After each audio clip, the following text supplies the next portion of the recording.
मैं हट करके भक्ति पक्ष पर अड़ा रहा, जिससे महर्षि लोमस ने मुझे शाप दिया, परंतु उसका फल यह हुआ कि जो जो मुनियों को भी दुर्लभ है वह वरदान मैंने पाया। भजन का प्रताप तो देखिए, जो भी भक्ति की ऐसी महिमा जानकर भी उसे छोड़ देते हैं और केवल ज्ञान के लिए श्रम साधन करते हैं, वे मूर्ख घर घर पर घड़ी कर कामधेनु को छोड़कर दूध के लिए मडाल मडाल के पेट को खोजते फिरते हैं।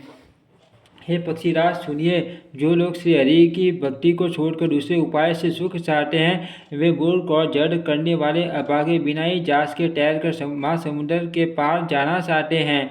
शिव जी कहते हैं, हे भवानी भुचंडी के वचन सुनकर गुरु जी हर्षित होकर कोमल वाणी से बोले, हे प्रभु, आपके प्रसाद से मेरे हृदय में अब संदेह, सुख, मोह और भ्रम कुछ भी नहीं रह गया। मैंने आपकी कृपा से श्री रामचंद्र जी के पवित्र गुण समूह को सुना और शांति प्राप्त की। हे प्रभु, अब मैं आपसे एक बात और पूछता हूँ। हे कृपा सागर, मुझे समझाकर कहिए। संत मुनि वेद और पुराण यह कहते हैं कि ज्ञान के समान दुर्लभ कुछ भी नहीं। हे गोसाई, वही ज्ञान मुनि ने आपसे कहा, परंतु आपने भक्ति के समान उसका आदर नहीं किया। हे कृपा के धाम, हे प्रभु, ज्ञान और भक्ति में कितना अंतर है, यह सब मुझे कहिए। गुरु जी के वचन सुनकर सुजान काकभूषण जी ने सुख माना और आदर के साथ कहा, भक्ति और ज्ञान में कुछ भी भेद नहीं है, दोनों ही संसार से उत्पन्न क्लेशों को हल देते हैं। हे नाथ मुनीश्वर, इनमें कुछ अंतर बतलाते हैं। हे पक्षी श्रेष्ठ, उसे सावधान होकर सुनिए। हे हरिवान सुनिए, ज्ञान वैराग्य योग विज्ञान ये सब पुरुष हैं। ज्ञान वैराग्य योग विज्ञान ये सब पुरुष है। पुरुष का प्रताप सब प्रकार से प्रबल होता है। अबला माया स्वाभाविक ही निर्बल और जाति जन्म से ही जड़ मूर्ख होती है, परंतु जो वैराग्यवान और धीर बुद्धि पुरुष हैं वही स्त्री को त्याग सकते हैं। परंतु जो वैराग्यवान और धीर बुद्धि पुरुष हैं वही स्त्री को त्याग सकते हैं, न कि वे कामी पुरुष जो विषय के वश में गुलाम हैं और श्री रघुवीर के शरणों में विमुख हैं। वे ज्ञान के भंडार मुनि भी मर्ग नयनी युवती स्त्री के चंद्रमुख को देखकर विवश उसके अधीन हो जाते हैं। हे गुरु जी, साक्षात भगवान विष्णु की माया ही स्त्री रूप से प्रकट हैं। या मैं कुछ पक्षपात नहीं रखता। वेद पुराण और संतों का मत चिदांति कहता हूँ। हे गुरु जी, यह अनुपम विलक्षण रीति है कि एक स्त्री के रूप पर दूसरी स्त्री मोहित नहीं होती। आप सुनिए, माया और भक्ति ये दोनों ही स्त्री वर्ग की हैं। ये सब कोई जानते हैं। फिर श्री रघुवीर की भक्ति प्यारी है। माया बेचारी तो निश्चय ही नाचने वाली नटीनी मात्र है। श्री रघुनाथ जी भक्ति के विशेष अनुकूल रहते हैं, इसी से माया उससे अत्यंत डरती रहती है। जिसके हृदय में उपमा रहित और उपाधि रहित विशुद्ध राम भक्ति सदा बिना किसी बाधा रोक टोक के बसाती है, उसे देख कर माया सकुचा जाती है। उस पर वह अपनी प्रभुता कुछ भी नहीं कर चला सकती। ऐसा विचार करी जो विज्ञानी मुनि हैं वे भी सब सुखों की खाने भक्ति ही याचना करते हैं। श्री रघुनाथ जी का यह रहस्य गुप्त मर्म जल्दी कोई भी नहीं जान पाता। श्री रघुनाथ जी की कृपा से जो इसे जान जाता है उसे सपन में भी मोह नहीं होता। हे सुशटूर गुरु जी, ज्ञान और भक्ति का और भी भेद सुनिए, जिसके मुँह सुनने से श्री राम जी के शरणों में सदा अविशिष्ट एकता प्रेम हो जाता है। हे तात, ये अकथनीय कहानी वार्ता सुनिए, ये समझते ही बनती है, कहीं नहीं जा सकती। जीव ईश्वर का अंश है, अतः वह अविनाशी चेतन निर्मल और स्वभाव से सुख की साक्षी है। हे गोसाई, वह माया के वशीभूत होकर तोते और वानर की भांति अपने आप ही बंट गया। इस प्रकार जड़ और चेतन में ग्रंथि गाढ़ पड़ गई। यद्यपि वह ग्रंथि विद्या ही है, तथापि उसके छूटने में कठिनता है। तभी से जीव संसारी जन्म में मरने वाला हो गया। अब न तो गांठ छुट्टी और न वह सुख होता है। वेदों और पुराणों ने बहुत से उपाय बतलाए हैं, पर वह गारंटी छुट्टी नहीं। वह अधिक उलझती ही जाती है। जीव के हत्या में अज्ञान रूपी अंधकार विशेष रूप से सारा इससे घाट देखी नहीं पड़ती। ये छूटे तो कैसे, जब कभी ईश्वर ऐसा सुयोग जैसा आगे कहा जाता है उपस्थित कर देते हैं, तब भी कदाचित ही वह गारंटी छूट पाती है। श्री हरि की कृपा से यदि सात्विक सदा रूपी सुंदर गौ हट्टे रूपी घर में आकर बस जाए, असंख्यों जप तप व्रत यम और नियमादि शुभ धर्म और आचार आचरण जो श्रुतियों ने कहे हैं, उन्हें धर्माचार रूपी हरे टर्नो घास को जब वह गौ सरे और आस्तिक भाव रूपी छोटे बछड़े को पाकर वह पहनावे, निर्वृत्ति सांसारिक विषयों से और प्रपंच से हटना, नोई गौ के दुहते समय पिछले पैर बांधने की रस्सी है, विश्वास दूध दूने का प्रवर्तन है, निर्मल निष्पाप मन जो स्वयं अपना दास है, अपने वश में डूने वाला अईर है।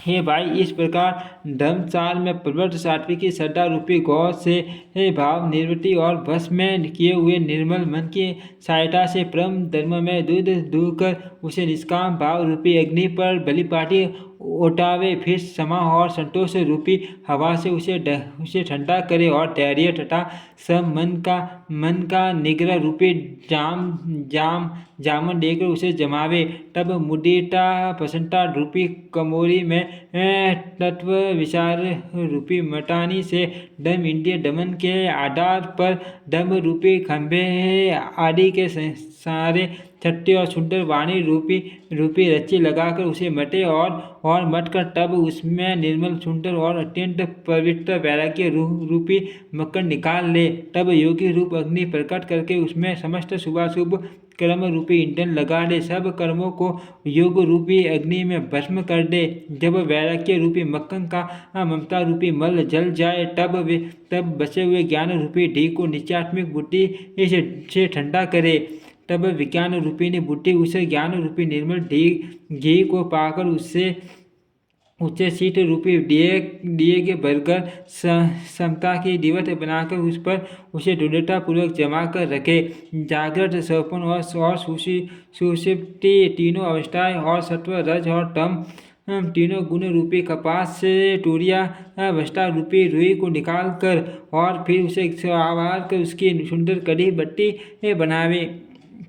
इस प्रकार तेज की राशि विज्ञान में दीपक को जलावे, जिसके समीप जाते ही मड आदि सब पतंगे जल जाए।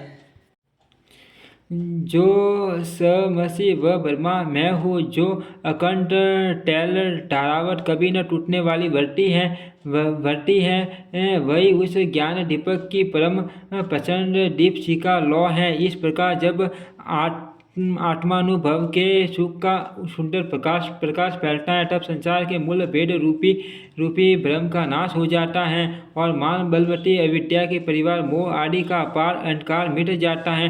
तब वही विज्ञान रूपिणी बुद्धि आत्मानुभव रूप प्रकाश को पाकर हृदय रूपी घर में बैठकर उस जड़ चेतन की गांठ को खोलती है। यदि वह विज्ञान रूपिणी बुद्धि उस गांठ को खोलने पावे, तब यह जीव कृतार्थ हो। परंतु हे पक्षीराज, गुरुजी गांठ खोलते हुए जानकर माया फिर अनेकों विघ्न करती है। हे भाई, वह बहुत सी रिद्धि सिद्धियों को बेचती हैं, जो आकर बुद्धि को लोभ दिखाती हैं, और वे रिद्धि सिद्धियाँ कला बल और छल के समीप जाती हैं और आंचल वायु से उस ज्ञान रूपी दीपक को बुझा देती हैं। यदि बुद्धि बहुत ही सयानी हुई तो वह उन रिद्धि सिद्धियों को ऐंठ कर हानिकर समझकर उनकी ओर ताकती ही नहीं। इस प्रकार यदि माया के विघ्नों से बुद्धि को बाधा न हुई तो फिर देवता उपाधि विघ्न करते हैं।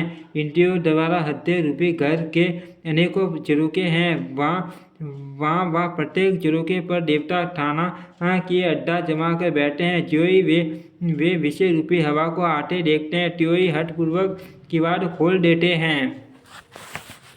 ज्यों ही वह तेज हवा हड्डी रूपी घर में जाती है, त्यों ही वह विज्ञान रूपी दीपक बुझ जाता है। गांठ भी नहीं छूटी और वह आत्मानुभव रूप प्रकाश भी मिट गया। विषय रूपी हवा से बुद्धि व्याकुल हो गई। सारा सारा किया कराया चौपट हो गया। इंद्रिय और इनके देवताओं को ज्ञान स्वाभाविक ही नहीं छुआता, क्योंकि कि उनकी विषय भोगों में सदा ही प्रीति रहती हैं, और बुद्धि को भी विषय रूपी हवा ने बावली बना दिया। तब फिर दोबारा उस ज्ञान दीपक को उसी प्रकाश से कौन जलावे। इस प्रकार ज्ञान दीपक के बुझ जाने पर तब फिर जीव अनेकों प्रकार से संसर्ती जन्म मरणादि एक क्लेश पाता है। हे पक्षीराज, हरि की माया अत्यंत दुष्टर है। वह सहज जी में टरी नहीं जा सकती। ज्ञान कहने समझाने में कठिन, समझने में कठिन और साधन में भी कठिन है। यदि सुना सरन्यास से संयोगवश कदाचित यह ज्ञान हो भी जाए तो फिर उसे बचाए रखने में अनेकों विघ्न है। ज्ञान का मार्ग कृपाण दुधारी तलवार की धार के समान है। हे पक्षीराज, इस मार्ग से गिरते देर नहीं लगती। जो इस मार्ग को निर्विघ्न निभा ले जाता है, वही कैवल्य मोक्ष रूप परम पद को प्राप्त करता है। संत, पुराण, वेद और तंत्र आदि शास्त्र सब ये कहते हैं कि कैवल्य रूप परम पद अत्यंत दुर्लभ है, किंतु हे गोसाई, वही अत्यंत दुर्लभ मुक्ति श्री राम जी को भजने से बिना इच्छा किए भी जबरदस्ती आ जाती। संत, पुराण, वेद और तंत्र आदि शास्त्र तब यह कहते हैं कि कैवल्य रूप परम पद अत्यंत दुर्लभ हैं, किंतु हे गोसाई, वही अत्यंत दुर्लभ मुक्ति श्री राम जी को भजने से बिना इच्छा किए भी जबरदस्ती आ जाती है। जैसे स्थल के बिना जल नहीं रह सकता, चाहे कोई करोड़ों प्रकार के उपाय क्यों न करे, वैसे ही हे पक्षीराज सुनिए, मोक्ष सुख भी श्री हरि की भक्ति को छोड़कर नहीं रह सकता। ऐसा विचार कर बुद्धिमान हरिभक्त भक्ति पर लुभाए रहकर मुक्ति का तिरस्कार कर देते हैं। भक्ति करने से संसर्ती जन्म मृत्यु रूप संसार की जड़ अविद्या बिना ही यत्न और परिश्रम के अपने आप वैसे ही नष्ट हो जाती हैं। जैसे भोजन किया तो जाता है तृप्ति के लिए, और उस भोजन को जट रात्रि अपने आप बिना हमारी चेष्टा के पछाड़ डालती हैं। ऐसी सुगम और परम सुख देने वाली हरि भक्ति जिसे न सुहावे, ऐसा मूड कौन होगा। हे सर्पों के शत्रु गुरुजी, मैं सेवक हूँ और भगवान मेरे सेवय स्वामी हैं। इस भाव के बिना संसार रूपी समुद्र से तरना नहीं हो सकता। ऐसा सिद्धांत विचार कर श्री रामचंद्र जी के संग कमलों का भजन कीजिए। जो चेतन को जड़ कर देता है और जड़ को चेतन कर देता है, ऐसे समर्थ श्री रघुनाथ जी को जो जी बचते हैं वे धन्य हैं। मैंने ज्ञान का सिद्धांत समझाकर कहा, अब भक्ति रूपी मणि की प्रभुता महिमा सुनिए। श्री राम जी की भक्ति सुंदर चिंतामणि है। हे गुरु जी, यह जिसके हृदय के अंदर बसती हैं, वह दिन रात अपने आप ही परम प्रकाश रूप रहता है। उसको दीपक, घी और बत्ती कुछ भी नहीं चाहिए। इस प्रकार मणि का एक तो स्वाभाविक प्रकाश रहता है, फिर मोह रूपी दरिद्रता समीप नहीं आती, क्योंकि मणि स्वयं धन रूप है। और तीसरे लोभ रूपी हवा उस मणि में दीपक को बुझा नहीं सकती, क्योंकि मणि स्वयं प्रकाश रूप है। वह किसी की दूसरे की सहायता से नहीं प्रकाश करती। उसके प्रकाश से अविद्या का प्रबल अंधकार मिट जाता है। मदादि पतंगों का सारा समूह हार जाता है। जिसके हृदय में भक्ति बसती है, काम, क्रोध और लोभ आदि दुष्ट तो उसके पास भी नहीं जाते। उसके लिए विष अमृत के सम्मान और शत्रु मित्र हो जाता है। उस मणि के बिना कोई सुख नहीं पाता। बड़े बड़े मानस रोग जिनके वश होकर सब जीव दुखी हो रहे हैं, उसको नहीं व्यापते। श्री राम भक्ति रूपी मणि जिसके हृदय में बसती है, उसे सफल में भी लेश मात्र दुख नहीं होता। जगत में वही मनुष्य शत्रुओं के शिरोमणि है जो उस भक्ति रूपी मणि के लिए भलीभांति यत्न करते हैं। यद्यपि वह मणि जगत में प्रत्यक्ष है, पर बिना श्री राम जी की कृपा के उसे कोई पा नहीं सकता। उसके पाने के उपाय भी सुगम ही हैं, पर अभागे मनुष्य उन्हें ठुकरा देते हैं। वेद पुराण पवित्र पर्वत हैं। श्री राम जी की नाना प्रकार की कथाएं उन पर्वतों में सुंदर खाने हैं। संत पुरुष उनकी इन खानों के रहस्यों को जानने वाले मर्मी हैं और सुंदर बुद्धि खोदने वाली कुदाल हैं। हे गुरु जी, ज्ञान और वैराग्य दो उनके नेत्र हैं। जो प्राणी उसे प्रेम के साथ खोजता है वह सब सुखों की खान इस भक्ति रूप मणि को पा जाता है। हे प्रभु, मेरे मन में तो ऐसा विश्वास है कि श्री राम जी के दास श्री राम जी भी बढ़कर हैं।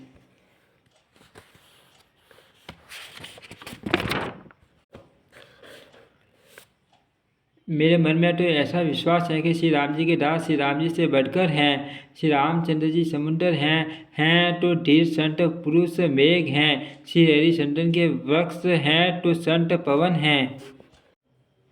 सब साधनों का फल सुंदर हरि भक्ति ही है। उसे संत के बिना किसी ने नहीं पाया। ऐसा विचार कर जो भी संतों का संग करता है, हे गुरु जी, उसके लिए श्री राम जी की भक्ति सुलभ हो जाती है। ब्रह्मा वेद समुद्र हैं, ज्ञान मंत्रासल हैं और संत देवता हैं जो उस समुद्र को मत कर कटा रूपी ये अमृत निकालते हैं, जिसमें भक्ति रूपी मधुरता बसी रहती है।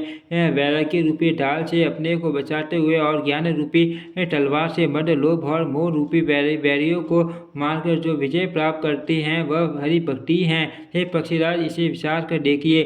पक्षीराज गुरु जी फिर प्रेम सहित बोले, हे कृपालु, यदि मुझ पर आपका प्रेम है तो हे नाथ, मुझे अपना सेवक जानकर मेरे 60 प्रश्नों के उत्तर बकान कर कहिए।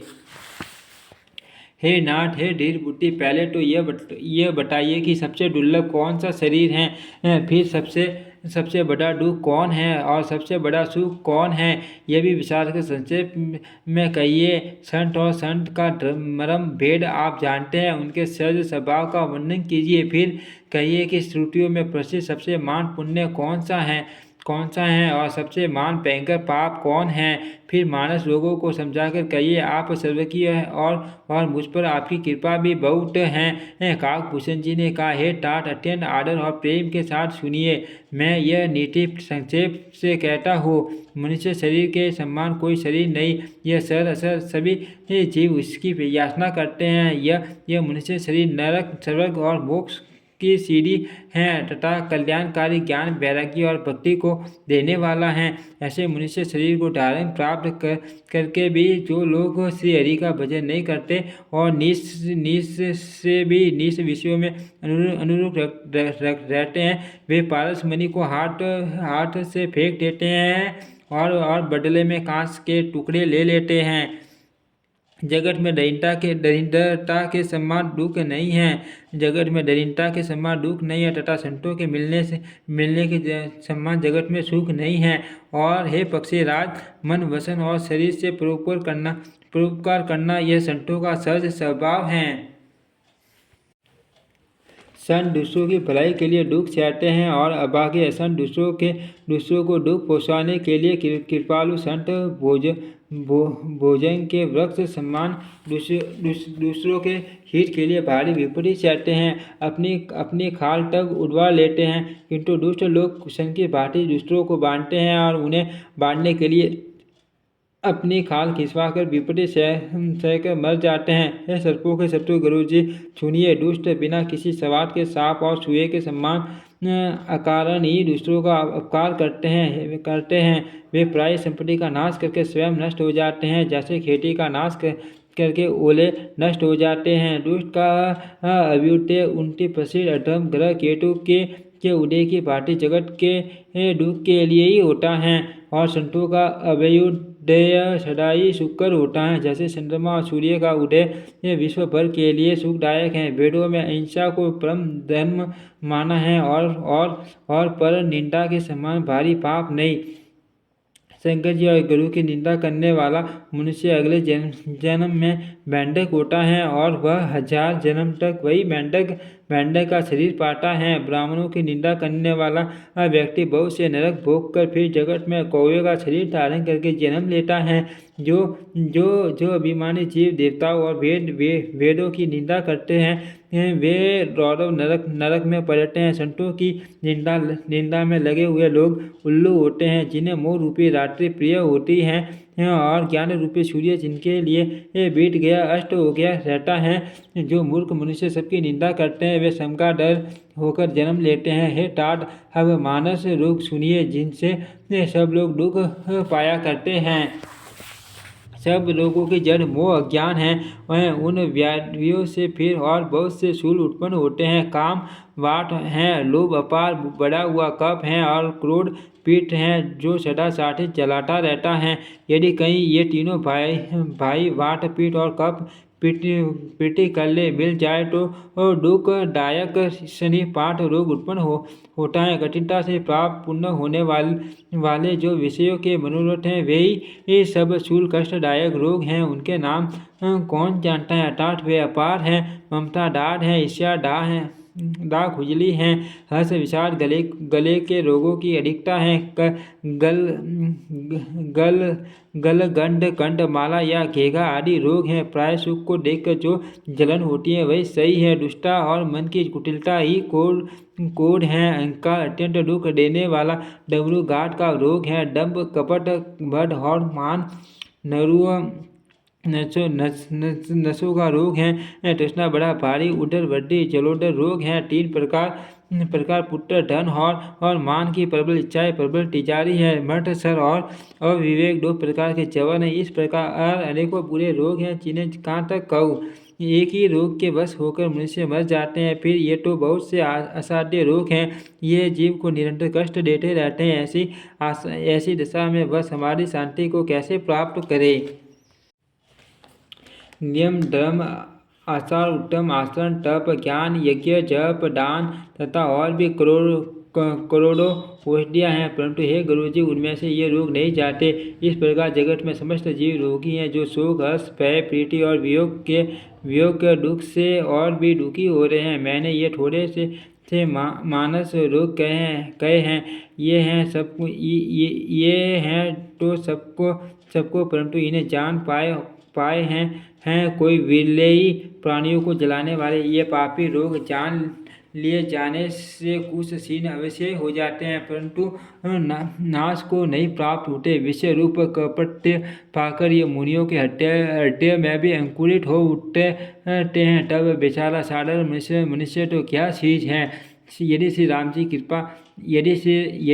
जी की कृपा से इस प्रकार का सहयोग बन जाए तो ये सब रोग नष्ट हो जाए।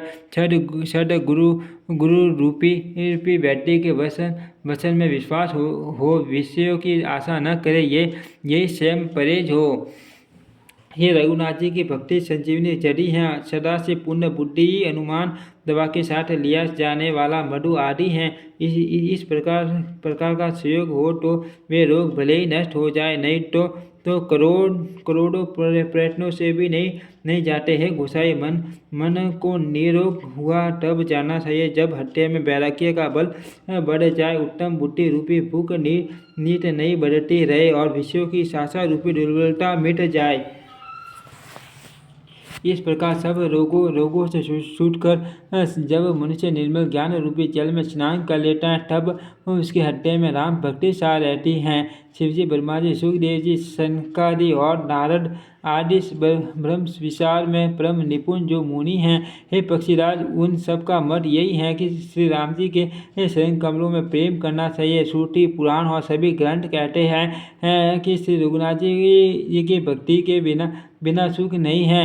कछुए की पीठ पर भले ही बाल उग आवे, बाज का पुत्र भले ही किसी को मार डाले, आकाश में भले ही अनेकों प्रकार के फूल खिल उठे, परंतु श्री हरि से विमुख होकर जीव मुख सुख नहीं प्राप्त कर सकता।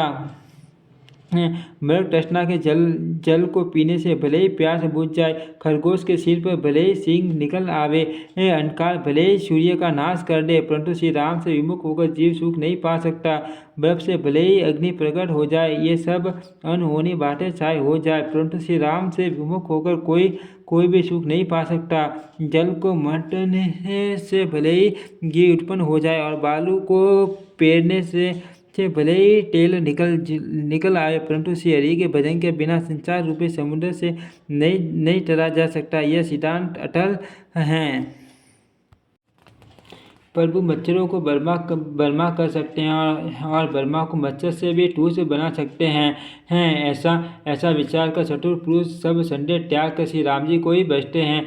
मैं आपसे भली भांति निश्चित किया हुआ सिद्धांत कहता हूँ, मेरे वचन अन्यथा मिथ्या नहीं है कि जो मनुष्य श्री हरि का भजन करते हैं वे अत्यंत दुष्ट संसार सागर को सहज ही पार कर जाते हैं। हे नाथ, मैंने श्री हरि का नाम अनुपम सहित अपनी बुद्धि के अनुसार कई विस्तार से और कई संक्षेप से कहा। हे सर्पों के शत्रु गरुड़ जी, श्रुतियों का यही सिद्धांत है कि सब काम भुलाकर छोड़कर श्री राम जी का भजन करना चाहिए।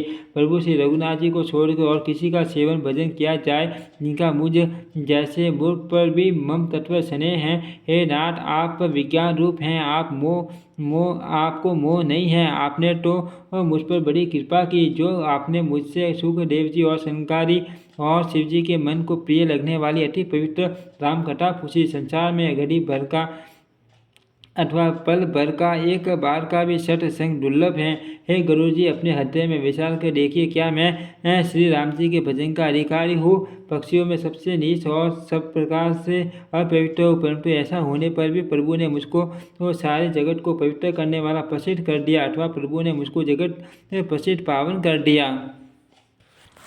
यद्यपि मैं सब प्रकार से हीन नीच हूँ तो भी आज मैं धन्य हूँ, अत्यंत धन्य हूँ, जो श्री राम जी ने मुझे अपना निज जन जान कर संत समागम दिया, आपसे मेरी भेंट कराई।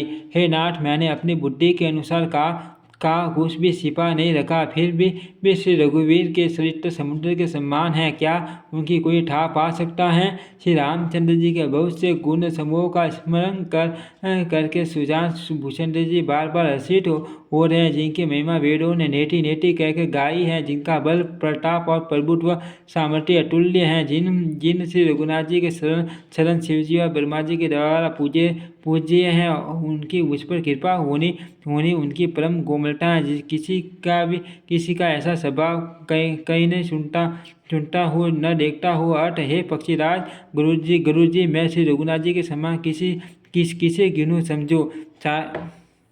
साधक शील जीवन मुक्त उदासीन विरक्त कवि विद्वान कर्म रहस्य के ज्ञाता सन्यासी योगी शूरवीर बड़े तपस्वी ज्ञानी धर्मपरायण पंडित और विज्ञानी, ये कोई भी मेरे स्वामी श्री राम जी का सेवन भजन किए बिना नहीं ठहर सकते। मैं उन्हीं श्री राम जी को बार बार नमस्कार करता हूँ, जिनकी शरण जाने पर मुझ जैसे पाप राशि भी शुद्ध पाप रहित हो जाते हैं। उन अविनाशी श्री राम जी को मैं नमस्कार करता हूँ, जिनका नाम जन्म मरण रूपी रोग की अव्यक्त औषध और तीनों भयंकर पीड़ाओं को आदि दैविक आदि भौतिक और आध्यात्मिक दुखों को हरने वाला है।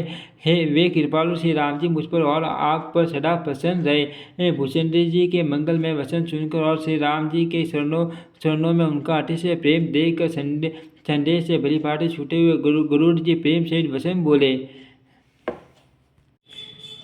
जिनका नाम जन्म मरण रूपी रोग की अव्यक्त औषध और तीनों भयंकर पीड़ाओं आदि दैविक आदि भौतिक और आध्यात्मिक दुखों को हरने वाला है। हे कृपालु श्री राम जी मुझ पर और आप पर सदा प्रसन्न रहे। भूषण जी के मंगलमय वचन सुनकर और श्री राम जी के शरणों में उनका अतिशय प्रेम देखकर संदेश से भली भांति छूटे हुए गुरु जी प्रेम से वचन बोले।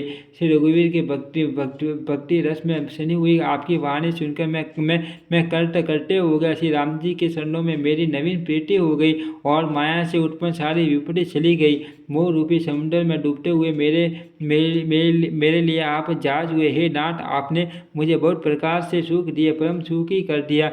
मुझसे इसका प्रत्युपकार उपकार के बदले में उपकार नहीं हो सकता। मैं तो आपके शरणों की बार बार वंदना ही करता हूँ। आप पुण्य काम हैं और आप श्री राम जी के प्रेमी हैं। हे तात, आपके सम्मान कोई बड़भागी नहीं है। संत वृक्ष नदी पर्वत और पृथ्वी इन सब की क्रिया प्राय ईट के लिए ही होती है।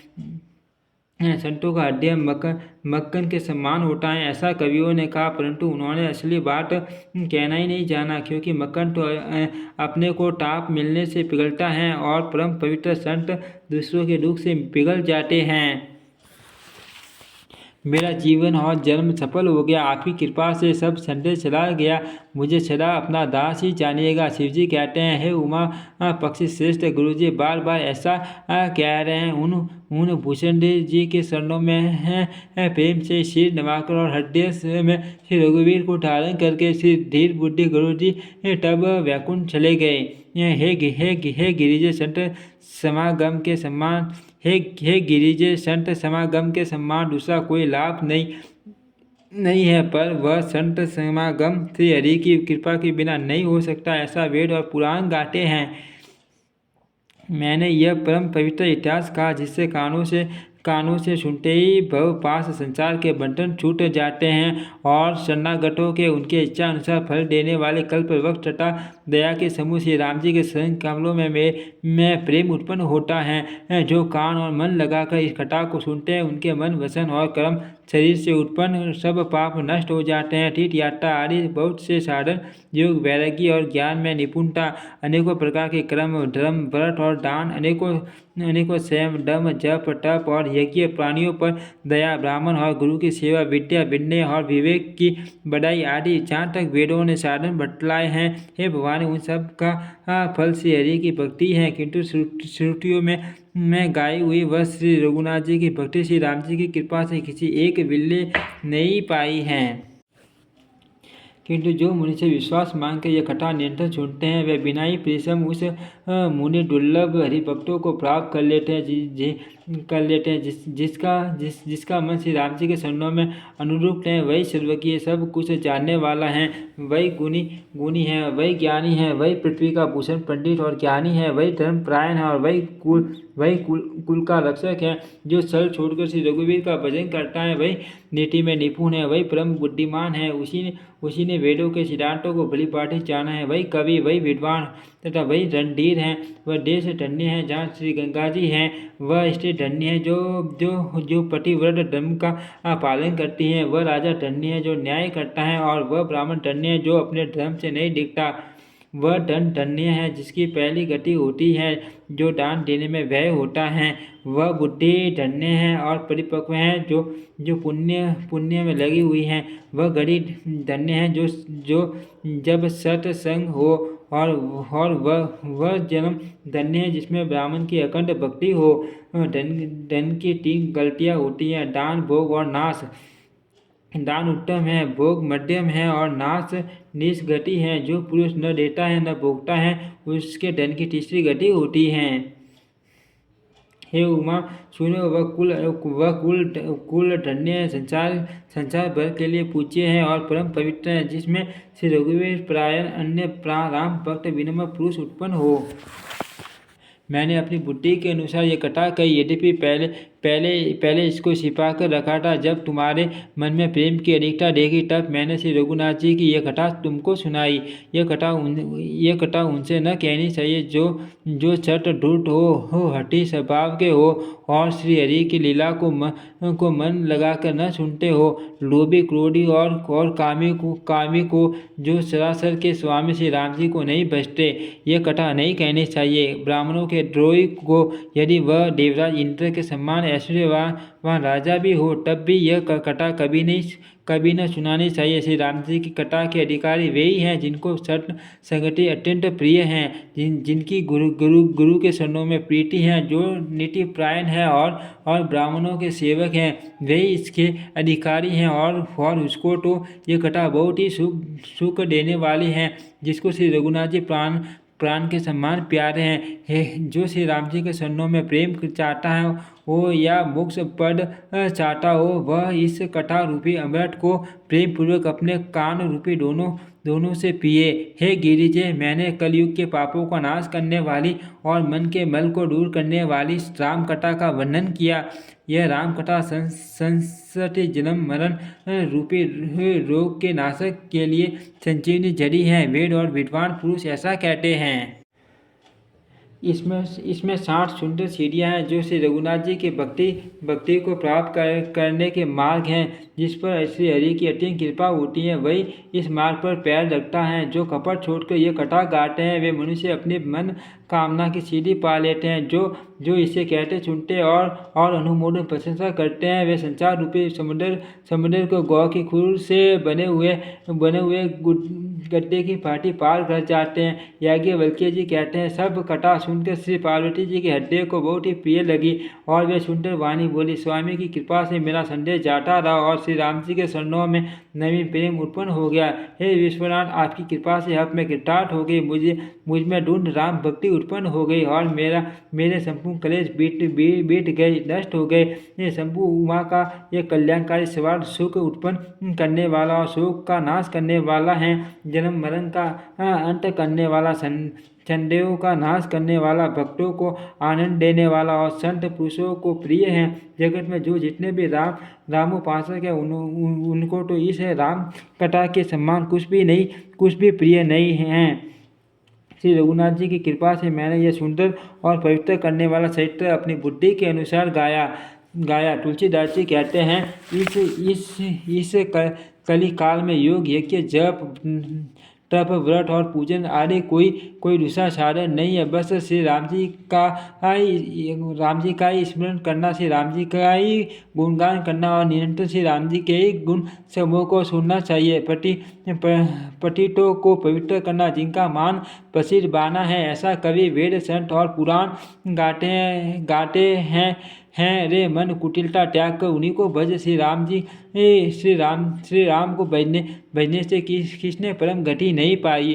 अरे मूर्ख मन, सुन पतितों को भी पावन करने वाले श्री राम को भजकर किसने परम गति नहीं पाई।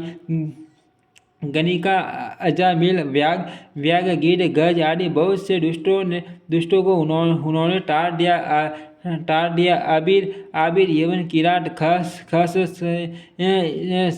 स्पर्श, सांडाल आदि जो अत्यंत पाप रूप हैं, वे भी केवल एक बार जिनका नाम लेकर पवित्र हो जाते हैं, उन श्री राम जी को मैं नमस्कार करता हूँ। जो मनुष्य रघुवंश के भूषण श्री राम जी का यह चरित्र कहते हैं, सुनते हैं और गाते हैं, वे कलयुग के पाप और मन के बल को डोगे बिना ही परिश्रम श्री राम जी के परम धाम को चले जाते हैं। अधिक क्या, जो मनुष्य 5-60 चौपाइयों को भी मनोरथ जानकर अथवा रामायण की चौपाइयों को श्रेष्ठ पंच कर्तव्य का सच्चा निर्णायक जानकर उनको हृदय में धारण कर लेता है, उसके भी 5 प्रकार की अविद्याओं से उत्पन्न विकारों को श्री राम जी हरण कर लेते हैं। अर्थात सारे राम चरित्र की तो बात ही क्या है। जो 5-60 चौपाइयों कोई भी समझकर उनका अर्थ हृदय में धारण कर लेते हैं, उनके भी अविद्या जनित सारे कलेश श्री रामचंद्र जी हर लेते हैं। परम सुंदर, सुजान और कृपा निदान तथा जो अनाथों पर प्रेम करते हैं, ऐसे एक श्री रामचंद्र जी है। इनके समान निष्काम निस्वार्थ हित करने वाला, सूर्य और मोक्ष देने वाला दूसरा कौन है। जिनकी लेश मात्र कृपा से मन बुद्धि तुलसीदास ने भी परम शांति प्राप्त कर ली, उन श्री राम जी के समान प्रभु वो कहीं भी नहीं है। हे रघुवीर, मेरे समान कोई दीन नहीं और आपके समान कोई दिनों का हित करने वाला नहीं। ऐसा विचार कर हे रघुवंश मणि, मेरे जन्म मरण के भयानक दुख का हरण कर लीजिए। जैसे कामी को स्त्री प्रिय लगती है और लोभी को जैसे धन प्यारा लगता है, वैसे ही हे रघुनाथ जी, हे राम जी, आप निरंतर मुझे प्रिय लगिए। श्रेष्ठ कवि भगवान श्री शंकर जी पहले जिस दुर्गम मानस रामायण की श्री राम जी के शरण कमलों में नित्य निरंतर अन्य भक्ति प्राप्त होने के लिए रचना की थी, उस मानस रामायण को श्री रघुनाथ जी के नाम में निरंतर मानकर अपने अंतःकरण के अंधकार को मिटाने के लिए तुलसीदास ने इस मानस के रूप में भाषाबद्ध किया। यह श्री रामचरित मानस पुण्य रूप पापों का हरण करने वाला, सदा कल्याणकारी विज्ञान और भक्ति को देने वाला, माया मोह और मल का नाश करने वाला, परम निर्मल प्रेम रूपी जल से परिपूर्ण तथा मंगलमय है। जो मनुष्य भक्तिपूर्वक इस मान सरोवर में गोता लगाते हैं, वे संसार रूपी सूर्य की अति प्रचंड किरणों से नहीं जलते। मासा प्रायण तीसवा विश्राम, नवा प्रायण नववा विश्राम। इति श्री रामचरित मानस सकल कलुष विध्वंसने सप्तम सोपान समाप्त। कल युग के समस्त पापों का नाश करने वाले श्री रामचरित मानस का ये 7वां सोपान समाप्त हुआ। ओम श्री रामचरित मानस नमः। ओम श्री रामचरित मानस नमः। रामचरित मानस समाप्त। ओम श्री रामचरित मानस नमः। ओम श्री रामचरित मानस नमः। जय सिया राम, जय सिया राम, जय सिया राम, जय सिया राम, जय सिया राम। सिया राम, जय सिया राम, जय सिया राम, जय सिया राम, जय सिया राम, जय सिया राम, जय सिया राम, जय सिया राम, जय सिया राम, जय सिया राम, जय सिया राम, जय सिया राम, जय सिया राम, जय सिया राम, जय सिया राम, जय सिया राम। जय पवन पुत्र हनुमान जी की जय, उमापति महादेव की जय। जय मेरे भोलेनाथ की जय, मेरे शिव शक्ति की जय, मेरे आराध्य विश्वनाथ की जय, मेरे आराध्य भोलेनाथ की जय। जय मेरे शिव शंभु भोलेनाथ की जय, मेरे शिव शक्ति की जय। ओम शिव शक्ति नमः, ओम शिव शक्ति नमः, ओम शिव शक्ति नमः, ओम शिव शक्ति नमः। आप ही की कृपा से मैं इस रामचरित मानस को पूर्ण कर पाया। धन्यवाद, जितना धन्यवाद करो परमात्मा आपका, जितना धन्यवाद करो उतना कम है। मेरे शिव शक्ति को जितना धन्यवाद करो उतना कम है। सिया राम जी को जितना धन्यवाद करो उतना कम है। आप हर रूप में परमात्मा ही है, बस आपका हर रूप मुझे शिव शक्ति के रूप में ही प्राप्त हो। यही मुझे आशीर्वाद और यही मुझे अपना आशीर्वाद और अनंत भक्ति दीजिए परमात्मा, अनंत भक्ति दीजिए। आपके सिवाय मैं किसी का ध्यान न करूं प्रभु, मैं आपका सिवाय किसी का ध्यान न करूं। अनंत से अनंत काल तक आप ही का स्मरण करूँ, आप ही की भक्ति करूँ, आप ही के प्रेम में आप ही से प्रेम करूँ और आप ही से प्रेम करूँ। ना मुझे कभी माया रसे, ना कभी क्रोध, ना लोभ, ना अहंकार, ना कुछ, बस हो तो बस आपके प्रति भक्ति और प्रेम, निस्वार्थ भाव आपके प्रति भक्ति और निस्वार्थ भाव से आपसे प्रेम, बस इतना ही हो प्रभु, इतना ही हो। अनंत से अनंत काल तक बस आपकी भक्ति के सिवा कुछ न सूझे मुझे, कुछ न सूझे। आपकी भक्ति में सदा लीन रहो प्रभु, सदा लीन रहो। यही आशीर्वाद दीजिए प्रभु, यही आशीर्वाद दीजिए।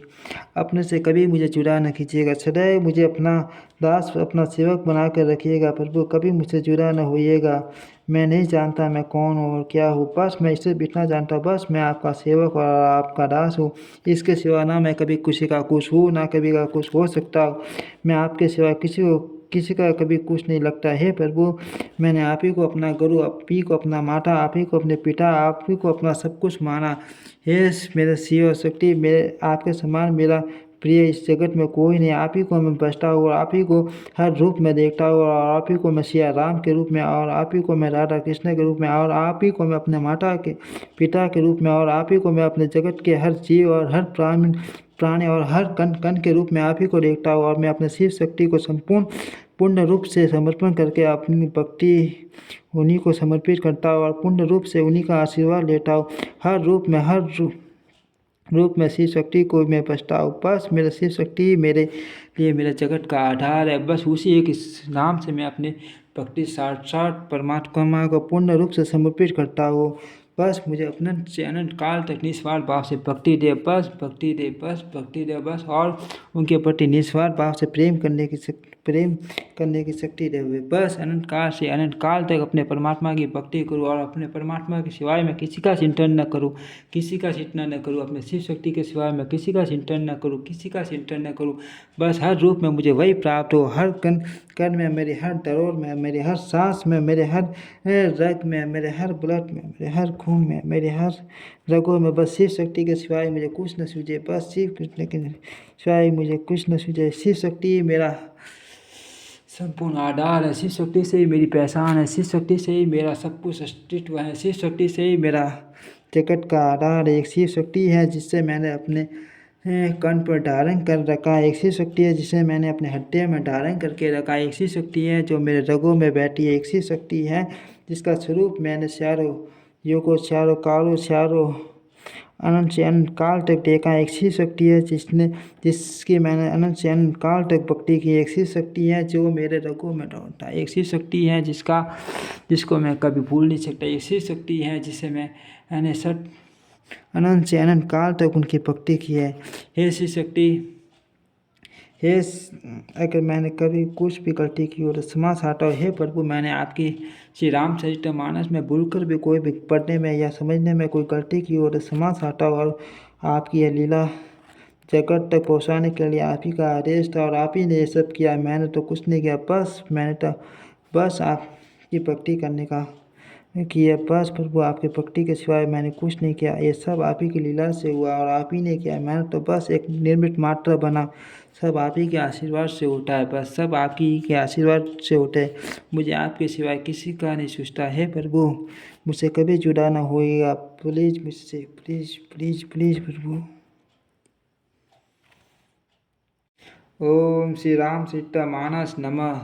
ओम सिया राम नमः। ओम श्री शक्ति नमः। प्रभु, निरंतर आपको बचता रहो। यही शक्ति देना, यही आशीर्वाद देना प्रभु।